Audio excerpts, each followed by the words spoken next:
Todavía escucho el eco del piano cada vez que cierro los ojos. No importa que hayan pasado más de 20 años desde la última vez que serví copas en ese bar.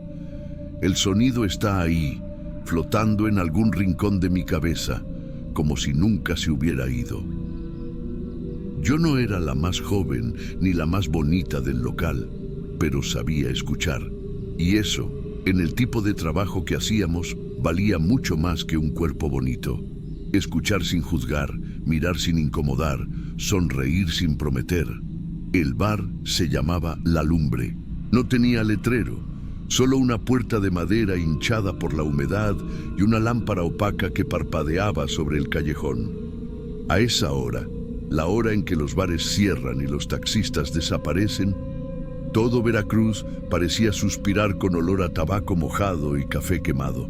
Siempre me iba por el Callejón del Humo, así lo llamábamos entre nosotras. Era un pasillo largo, angosto, con las paredes sucias y húmedas. Olía a madera vieja, a orina de gato, a cenizas. Los primeros días me daba miedo cruzarlo sola, pero después te acostumbras o finges que lo haces. El primer día que trabajé ahí, el dueño me entregó un avental negro con el logo Dobar en rojo bordado a mano. Me lo puse sin pensar, apurada, nerviosa. Aquella noche atendí a un hombre que me pidió que pusiera El reloj de Luis Miguel en el piano automático del fondo. Me miró fijo toda la canción, sin decir palabra. Cuando me levanté para ir a la barra, sentí que él seguía ahí, pero el asiento ya estaba vacío. Después de eso, me acostumbré a cerrar el bar una vez por semana. Era la última en salir, porque sabía contar el dinero y limpiar sin quejarme. Y siempre que apagaba las luces, escuchaba pasos detrás de mí.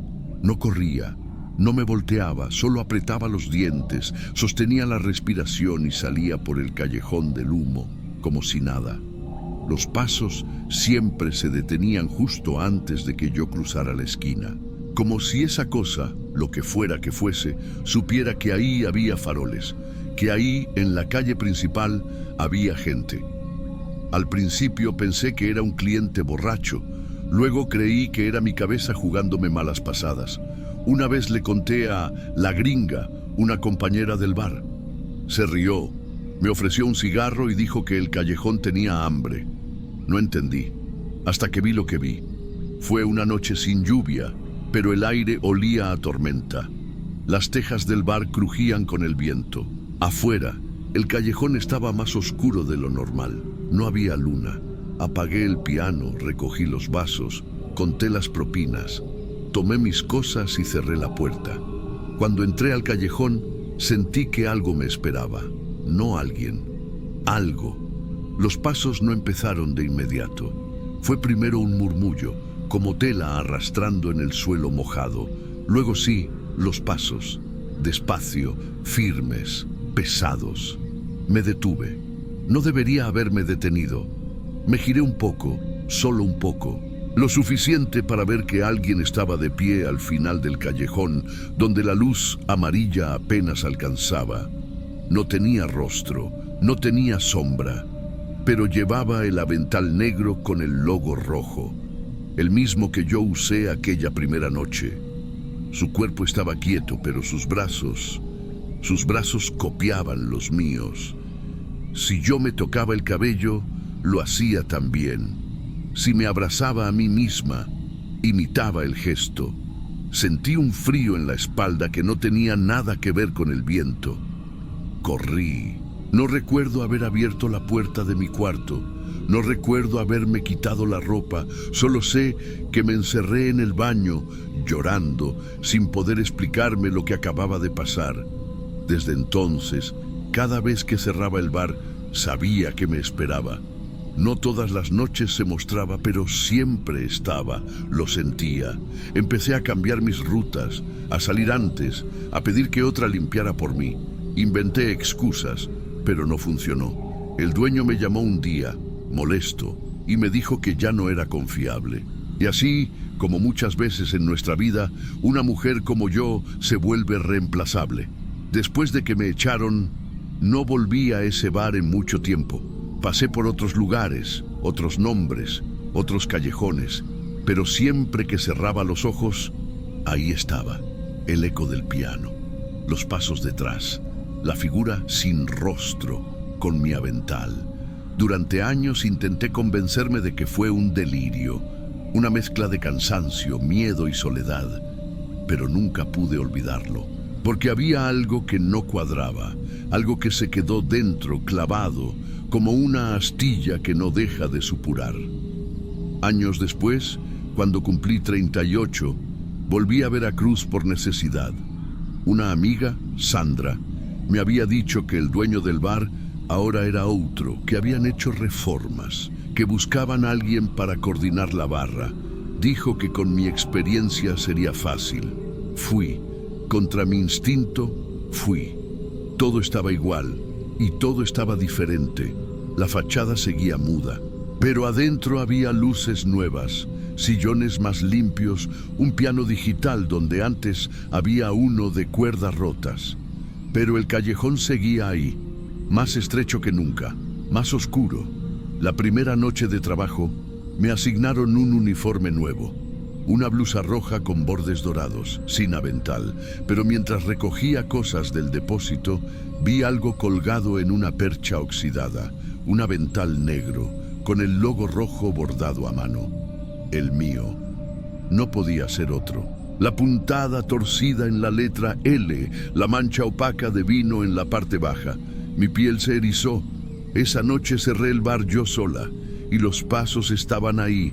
No esperaron, no se escondieron. Apenas apagué las luces ya los oía, pasos lentos, firmes, que no querían asustarme, querían que supiera que venían. Me giré antes de salir al callejón. Estaba ahí, de nuevo. No era un recuerdo, no era mi mente, era real, la figura sin rostro, el avental. Pero ahora no imitaba mis gestos. Estaba de pie, quieta, con las manos extendidas como ofreciendo algo. Entre sus dedos, una rosa blanca, perfecta, sin espinas. No sé por qué, pero di un paso hacia ella. Y entonces habló, o algo habló dentro de mí. No fue una voz con sonido, fue como si alguien hubiese pensado dentro de mi cabeza, una frase seca, cruda. Solo necesitas entregar una. No pregunté qué significaba, no hacía falta, lo supe, lo sentí en el estómago, en los huesos. Ella quería otra mujer, otra vida, como si el lugar que yo había dejado necesitara ser ocupado por alguien, como si la única forma de estar libre fuera poner a otra en mi lugar. Esa noche no dormí. Sandra me había contado que una chica nueva, muy joven, acababa de entrar. Se llamaba Leti, tenía 18, no tenía familia, y yo la miraba distinto ahora. Cada gesto suyo, cada sonrisa, era como una prueba. No soy una mujer buena, pero tampoco soy mala. Solo estoy cansada, cansada de correr, cansada de mirar atrás. Durante semanas me hice amiga de Leti.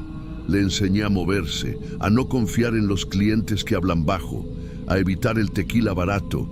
Y cada noche, al cerrar, el avental seguía ahí, la figura también, pero ya no traía la rosa.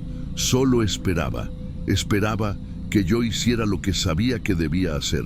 Una noche le dije a Leti que me ayudara a limpiar, que si me echaba la mano, el jefe le daría una noche libre. Ella aceptó. Mientras recogía los vasos, yo la observaba. Y pensé, si la dejo salir por el callejón, será suficiente. Pero no pude, no tuve fuerza, no esa noche. Le dije que se fuera por la puerta principal, que yo terminaría sola. Y entonces la figura apareció dentro del bar. No esperó afuera. No se escondió en la sombra. Estaba ahí entre las mesas vacías, en silencio. No traía rosa, traía el avental y me lo tendió. Lo tomé. No sé por qué lo hice, pero lo tomé.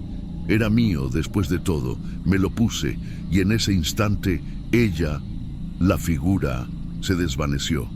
No caminó, no corrió, no se fue. Simplemente se disolvió como humo, como niebla que nunca estuvo ahí. Desde entonces, nadie más la ha visto, o al menos eso creo. Pero yo sigo ahí, coordinando la barra, cerrando cada noche, y a veces, cuando las chicas nuevas me preguntan por qué nunca las dejo limpiar solas, solo sonrío, porque sé que un día no bastará con ponérmelo yo, porque ese lugar siempre necesita a alguien, porque el callejón del humo no olvida, y porque en las madrugadas sin luna, cuando el piano se apaga y el olor a café quemado flota en el aire, yo también oigo los pasos, y a veces no son los míos.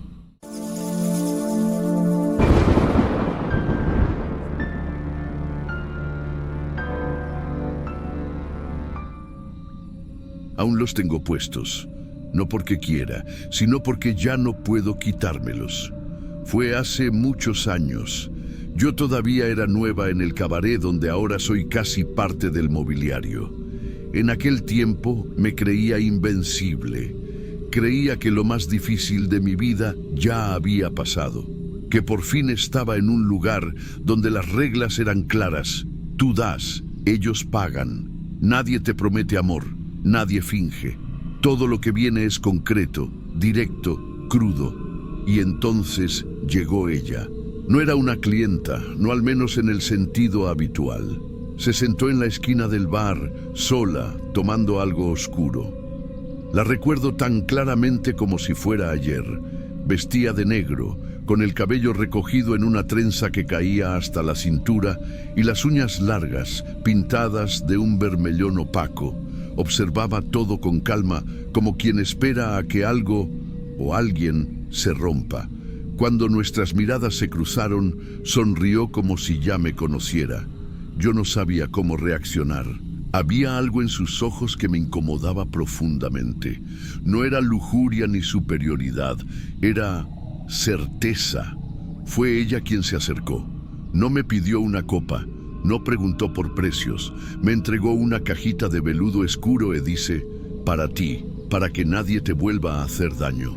Dentro había un par de aretes de ónix, redondos, simples, mas hipnóticos. Me los puse esa misma noche como un amuleto. Ni sé por qué. Tal vez por cortesía, tal vez porque sentí que debía. El primer hombre murió 2 días después. Un cliente viejo. Bebía de más, tocaba de más. Era conocido entre las chicas por ser grosero, por pegar fuerte, por insultar. Un infarto, dijeron, en el baño de su propia casa. Nadie hizo conexión. ¿Cómo podrían?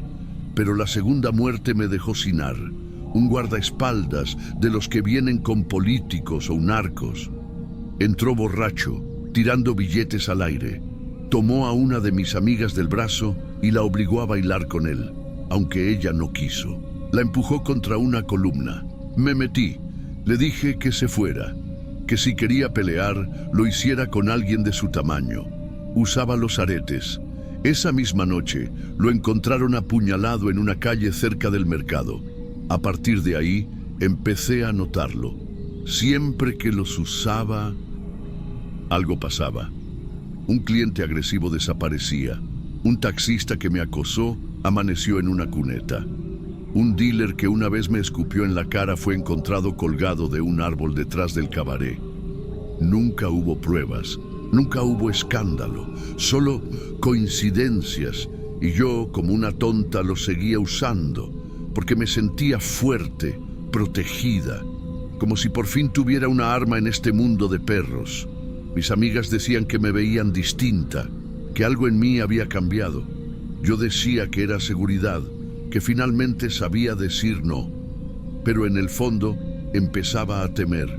Una noche salí sin ellos. Y todo fue normal. Me sentí vacía, como si saliera desnuda. Esa noche no hubo incidentes. Al día siguiente me los puse de nuevo, por costumbre, por miedo. Esa vez no pasó nada, ni al otro día, ni la semana siguiente. Me ilusioné. Creí que tal vez el efecto se había ido, que ya estaba a salvo, que había sido paranoia. Hasta que sucedió con alguien que yo sí quería, un chico nuevo. de esos que vienen a trabajar al bar lavando copas. Tenía 20 y pocos. Me traía café sin que se lo pidiera. Nunca me miró con deseo, solo con curiosidad y respeto. Yo no estaba enamorada, pero me hacía bien tenerlo cerca.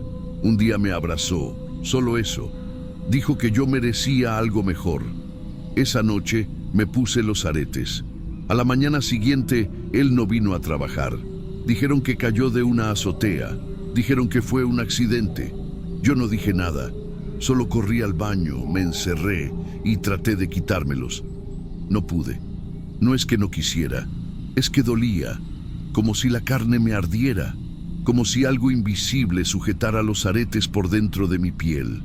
E intenté, con fuerza, con lágrimas, pero era como intentar arrancarte los dedos. No pude, y no he podido desde entonces.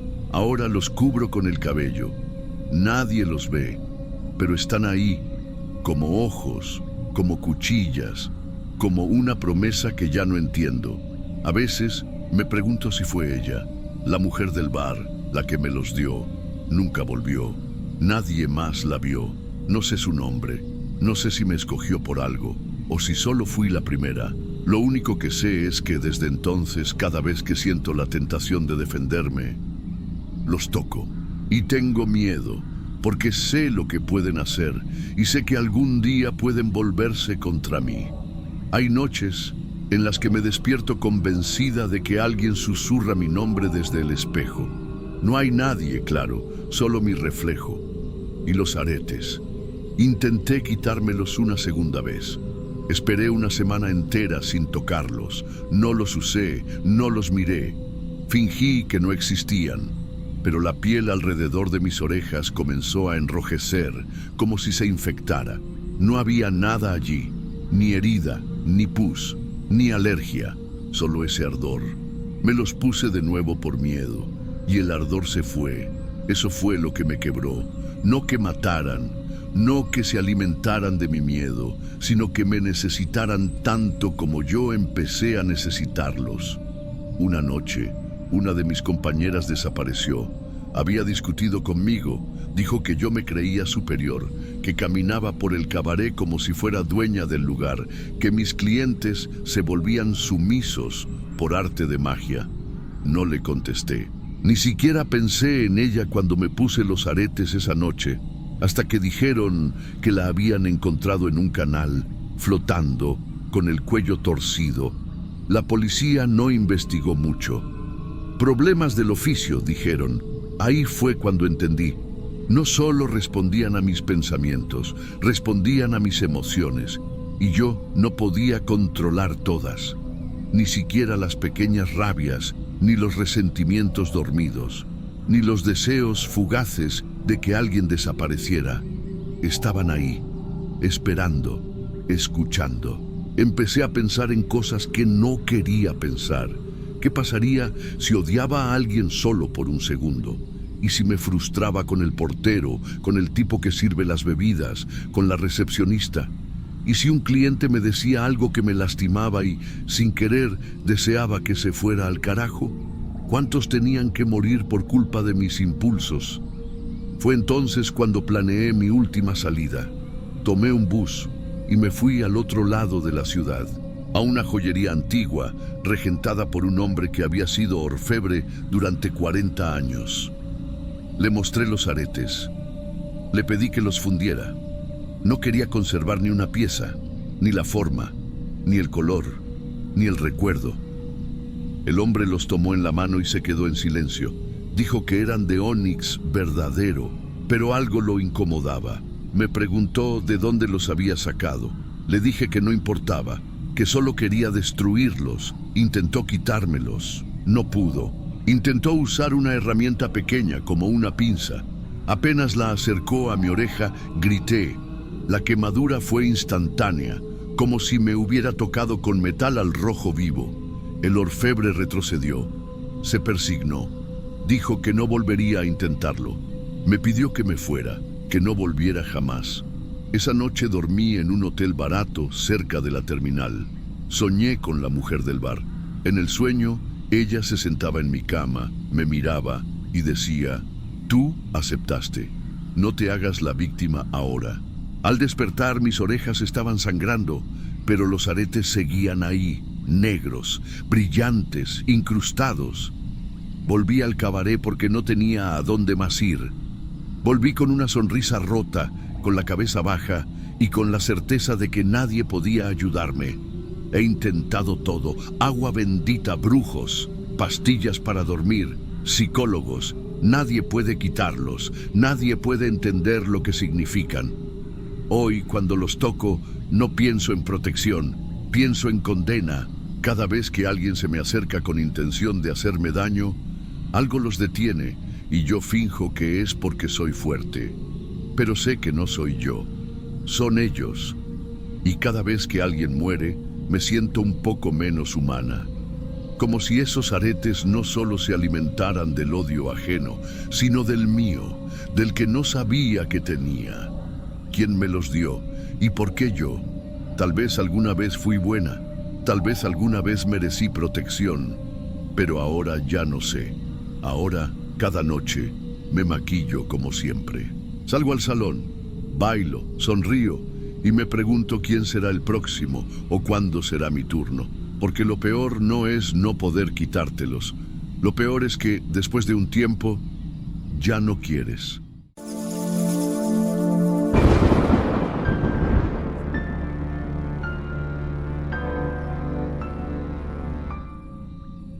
No sé por dónde empezar, pero necesito que mi nombre quede en anónimo.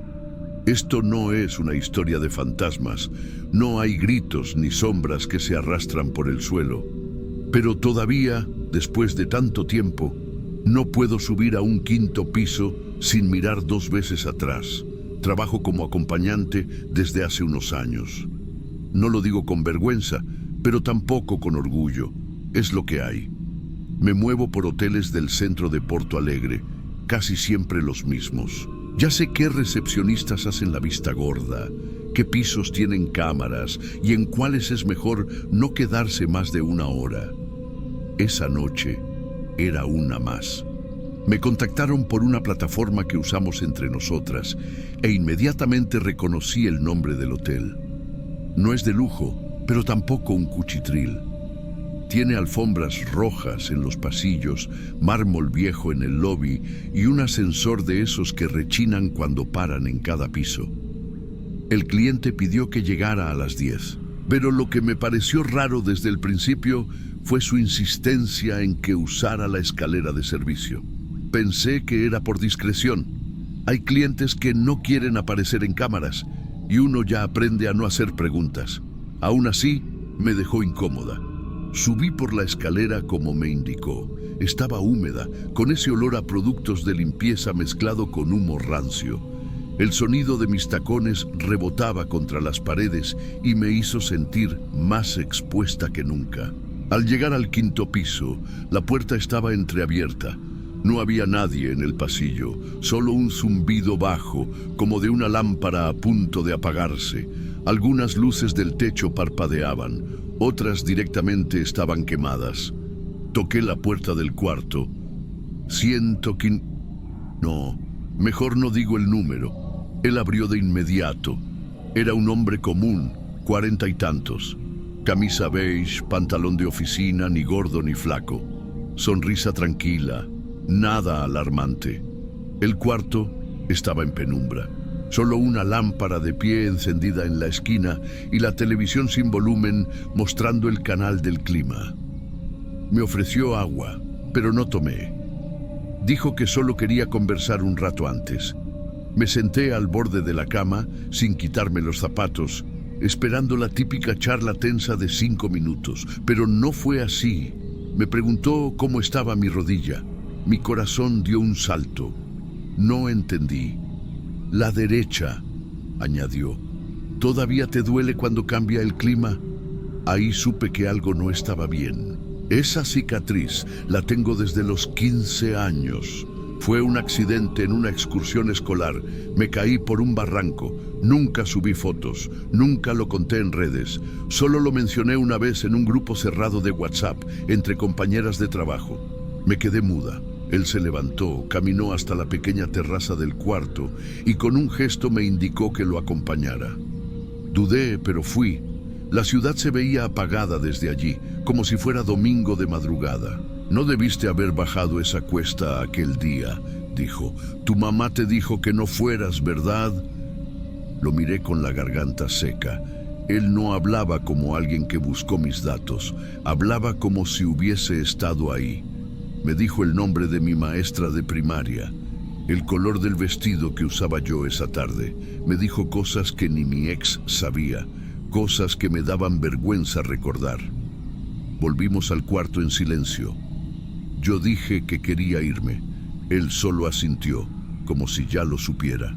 Caminé hasta la puerta, pero cuando giré la perilla, no abrió. Intenté de nuevo. Nada, insistí, ya sin disimular el pánico. Él no se movió, solo me observaba desde la cama, con esa cara neutra de siempre. Me alejé, saqué el celular, pero no tenía señal. Revisé la cerradura. No había traba visible. Todo parecía normal, pero no funcionaba. Empecé a golpear. Nadie respondía. Y justo cuando estaba por gritar, la puerta giró sola. Ni fuerte ni lento. Simplemente abrió. El pasillo estaba completamente iluminado. Alfombra limpia. Ningún zumbido. Todo parecía normal, como si lo anterior hubiese sido una alucinación. Caminé con pasos duros hacia el ascensor. Esta vez lo usé. No me importó. Al llegar al lobby, le dije al recepcionista que había un problema con la cerradura del 5º piso. Me miró confundido. ¿Qué habitación, señora? Le di el número. Su expresión cambió. Ese cuarto no está ocupado. Nadie subió allí hoy. Lo miré sin saber qué decir. Me mostré molesta. Él revisó el sistema. Nada, ni mi nombre, ni el cuarto, ni la hora, como si nunca hubiese estado ahí. Salí del hotel sin mirar atrás.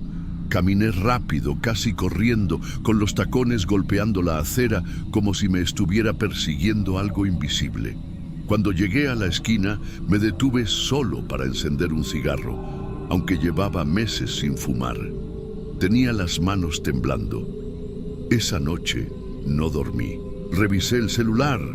Volví a leer los chats del grupo privado, buscando si alguna vez había mencionado algo más de mi vida. Revisé publicaciones antiguas, fotos, correos. No encontré nada que pudiera explicar cómo ese hombre sabía lo que sabía. Y no es solo lo que dijo, es cómo lo dijo. Sin tono de amenaza, sin morbo, sin burla. Lo dijo como quien recuerda un hecho compartido, como si hubiéramos estado juntos en aquel barranco, como si él hubiera estado ahí. Pasaron días. No recibí más mensajes de él. No volvió a contactarme por la plataforma. Pregunté discretamente a otras chicas si alguna había tenido una experiencia rara en ese hotel. Nadie. Algunas ni siquiera lo conocían. Una noche volví al mismo hotel. No por trabajo. Fui por necesidad. Necesitaba saber. Me vestí de civil, con jeans, capucha, y entré como si fuera cualquier huésped interesada en reservar. Me senté en el lobby y esperé. Escuché los nombres de los cuartos que se iban entregando. Ninguno era el 5º piso. Me acerqué al recepcionista, otro más joven, y le pregunté si el hotel tenía habitaciones en ese piso. Me dijo que no, que el 5º piso estaba en reformas desde hacía más de un año. Inaccesible. Le pedí permiso para subir por curiosidad. Me miró raro, pero accedió. Subí por el ascensor. El botón del 5º piso no funcionaba, ni siquiera se iluminaba. Así que lo intenté por la misma escalera de servicio, igual que la vez anterior. Las luces seguían apagadas. El mismo olor a desinfectante viejo. El mismo silencio espeso. Solo que ahora, con cada escalón que subía, sentía que algo en mi pecho se cerraba más y más. Cuando empujé la puerta del 5º piso, estaba sellada, literalmente, como si nadie la hubiera abierto en años. Polvo grueso, telarañas, olor a humedad encerrada. No había forma de que lo que viví esa noche hubiera pasado allí, pero lo recordaba con claridad. Cada palabra, cada detalle del pasillo, de la alfombra, de la lámpara que parpadeaba. Bajé sin decir nada. Desde entonces, las cosas no volvieron a ser iguales. Una noche, mientras limpiaba el closet de mi habitación, encontré una caja que no recordaba haber guardado. Dentro había papeles viejos, fotografías de la adolescencia. Entre ellas, una que no reconocía. Yo, parada al borde del barranco, justo antes de caer. Borrosa, pero inconfundible. Nadie me tomó esa foto. Estaba sola ese día. O eso creía. No sé si fue una broma, si alguien manipuló mi mente o si lo que viví escapó de toda lógica. Lo que sé es que hay personas que no deberíamos conocer. Lugares que, aunque parezcan normales, esconden puertas que no se abren desde fuera. Secretos que esperan en habitaciones vacías y verdades que no necesitan redes sociales para encontrarte. Desde ese día, cuando algún cliente me pide que use la escalera, no subo, porque no tengo miedo de lo que me hagan, tengo miedo de lo que ya saben.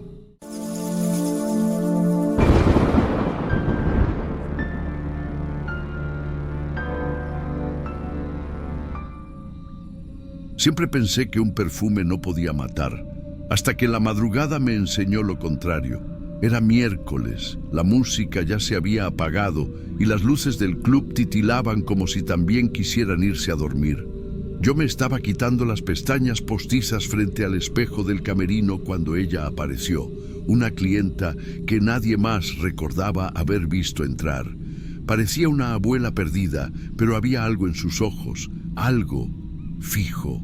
Se acercó y me extendió un frasco de vidrio esmerilado viejo con una tapa dorada opaca. «Abre puertas», dijo, y lo dejó sobre mi bolsa sin más explicación. El olor me mareó en cuanto lo destapé. No era dulce, no era fuerte, era húmedo, como tierra mojada con algo floral que ya no existe. Me pareció una broma, pero esa noche lo usé. Una gota en la clavícula antes de volver a casa. Al día siguiente me enteré que uno de los tipos que me habían gritado cosas en el baño del club tuvo un accidente con su moto. Un choque raro. No me pareció nada, hasta que pasó otra vez. El segundo fue un tipo que me empujó saliendo del bar, riéndose con sus amigos. Al otro día amaneció internado.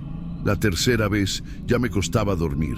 No les deseaba mal, solo quería trabajar, regresar y no pensar. Pero el perfume estaba haciendo algo. Intenté botarlo en un contenedor detrás del Oxxo. Al día siguiente estaba de nuevo en mi bolsa. Pensé que me estaba volviendo loca. Revisé el bolso frente a una amiga y no estaba. Me sentí ridícula. Horas después, en el camerino, ahí estaba de nuevo, como si nunca se hubiera ido. Y lo peor, el líquido. Al principio era casi transparente, ahora era rojo. Un rojo espeso, como jarabe, como algo que no debía oler bien, pero aún olía a lo mismo, a puertas abiertas. Dejé de usar el perfume por 3 noches seguidas. Lo escondí dentro de un cajón con ropa sucia, luego dentro de un zapato viejo, y por último lo metí en una bolsa con tierra de maceta y lo enterré en el patio de mi casera sin decirle nada. Pensé que se había acabado, pero a la madrugada siguiente, después del turno, lo encontré dentro del bolso otra vez. La tapa estaba húmeda, como si alguien la hubiera usado antes de mí. Me temblaron las manos, y lo peor fue cuando me enteré de lo que pasó con Mario, el bartender. No era cliente, no me insultaba, al contrario. Era de los pocos que me trataban como persona, que me decía que me cuidara al salir, que me ofrecía agua cuando me mareaba con las luces del escenario. Tuvo un accidente al salir del trabajo. Algo con cables eléctricos en la calle. Nadie entendía cómo pasó. Ahí fue cuando entendí que el perfume ya no necesitaba de mi enojo, solo de mi piel. La sustancia roja seguía cambiando. Ahora brillaba, como si tuviera luz propia, y el frasco pesaba más. No es una metáfora, lo medí con una balanza vieja en el camerino. Cada semana pesaba unos gramos más. Intenté hablar con una curandera cerca del mercado municipal. Le conté todo, sin decir que era yo. Ella solo dijo: hay cosas que no buscan venganza, buscan permanencia. Desde entonces ya no lo oculto, está conmigo. No lo uso todos los días, pero no me atrevo a alejármelo. Es como si hubiera hecho un trato sin saber. Como si al aceptarlo la primera vez, abrí una puerta que no se puede cerrar. Una madrugada, vi mi reflejo en el vidrio del frasco. No era yo, era algo parecido, pero los ojos estaban vacíos. Traté de quebrarlo contra la banqueta. No se rompió, ni una grieta. Anoche, una clienta nueva me preguntó qué perfume usaba. Le dije que era uno viejo, que ya no se conseguía. Ella sonrió y dijo: huele a algo que no se puede comprar. Ya no sé si es protección, maldición o reflejo de todo lo que me tragué en silencio. Pero aquí sigue, y yo también. Sigo bailando con ese olor en la piel, y ya no sé si el perfume me protege o me pertenece.